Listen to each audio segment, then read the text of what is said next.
முந்தினதை நினைக்காதபடி, பூர்வமானதை சிந்திக்காதபடி மறக்கும் பொழுது புதிய காரியம் நடக்கும், ஆசீர்வாதம் உண்டாகும், நன்மைகள் உண்டாகும். இன்றைக்கு ஆண்டவர் அதைத்தான் சொல்லுகிறார். பாருங்க, ஒரு மகள் வாழ்க்கையில ஏமாற்றப்பட்டாள். ஒரு மனிதன் திருமணம் செய்துட்டு கொண்டு போய் அவனுக்கு ஏற்கனவே ஒரு பெண்ணோட தொடர்பு, வெளிநாட்டுக்கு இந்தியாவிலேருந்து கல்யாணம் பண்ணி கூட்டிகிட்டு போனாங்க. பெரிய ஷாக். அவன் வேறு பெண்ணோட வாழ்ந்து கொண்டு இருக்கிறான். அவங்க அம்மா அப்பா சொன்னதுக்காக இந்த பிள்ளையை ஏமாற்றி கல்யாணம் பண்ணிட்டு போயிட்டான். அப்படி வாழ்க்கையை உடைந்து விட்டது. ஒரு நாள் கூட வாழவில்லை.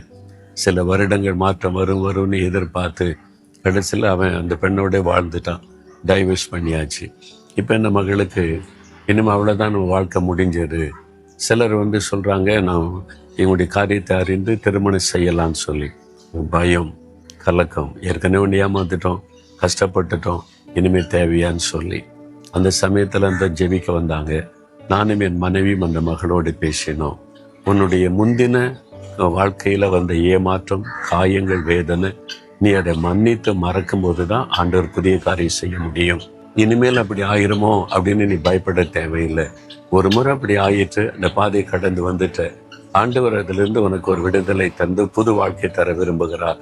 நீ ஒப்புக்கொடுன்னு சொன்னபோது அதை மறக்க முடியல. அந்த பாதிப்பு என்னை காயப்படுத்திக்கிட்டே இருக்குது.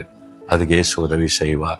அவள் ஒப்பு கொடுத்து ஜெபித்த போது நல்ல ஒரு வாழ்க்கை, நல்ல நேசிக்கிற கணவர், ஆசீர்வாதமான வாழ்க்கை அமைத்து கொடுத்தார். இந்த மகள் முந்தினதை நினைச்சுக்கிட்டு இருக்க வரைக்கும் ஒரு புதிய ஆரம்பத்தை தேவன் செய்ய முடியல. இப்படிதான் நிறைய பேருடைய வாழ்க்கையில. அதனால ஆண்டவர் சொல்லுகிறார், முந்தினதை நினைக்காதே மகனே மகளே, அதையே நினைச்சு வேதனைப்படாத. அந்த காரியத்தை ஆண்டோடைய பாத்தில் வைத்து விட்டு முன்னேறி போன்னு சொல்லுகிறார். ஜெபிக்கிறீங்களா? இதயத்தில் கை வைத்து, இயேசுவே இதை என்னை காயப்படுத்தி இருக்கிறது. முந்தின வேதனைகள், கஷ்டங்கள், இழப்புகள், நிந்தைகள், நெருக்கங்கள், முந்தின தோல்விகளை என்னை ரொம்ப பாதித்திருக்கிறது. அது அடிக்கடி நினைச்சு வேதனைப்படுகிறேன். அதை என் உள்ளத்தை விட்டு எடுத்து போடுங்க. அந்த சிந்தனையை மாற்றுங்க, அந்த காயங்களை மாற்றுங்க.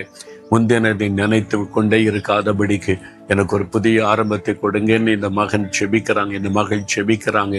இன்று முதலே ஒரு மாற்றத்தை கட்டளையிட்டு அவளை மகிழ பண்ணும். இயேசுவின் நாமத்தில் ஜெபிக்கிறேன் பிதாவே. ஆமென், ஆமென்.